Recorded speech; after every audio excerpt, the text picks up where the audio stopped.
అనగనగా ఒక ఊరిలో పార్వతి అనే భక్తురాలు ఉండేది. ఆమె రోజూ శివాలయానికి వెళ్లి పూజలు చేసేది.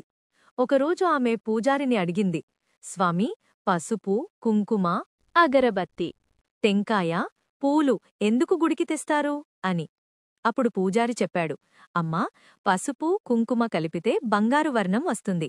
పరమాత్ముడైన శివుని ఇల్లు, ఆత్మ అయిన మన ఇల్లు అంటే పరంధామము ఇంత దేదీప్యమానంగా వెలిగిపోతుంది అనేదానికి గుర్తుగా పసుపు కుంకుమ తెస్తాము. పూలు ఎందుకు తెస్తాము అంటే ముల్లులాంటి నాలోని చెడుగుణాలను వదిలించుకొని పువ్వులా తయారవుతానని తెలపడానికి. అగరబత్తి ఎందుకు వెలిగిస్తాము అంటే నా ఇల్లైన పరంధామం ఇంత సుగంధభరితంగా వెలిగిపోతుందని తెలపడానికి. టెంకాయ ఎందుకు కొడతాము అంటే టెంకాయలోని నీరులా ఆత్మనైన నేను స్వచ్ఛంగా ఉంటానని తెలపడానికి. పూజారి చెప్పిన విధంగా పార్వతీ భక్తితో పూజలు చేసి తనలోని చెడుగుణాలను వదిలింది.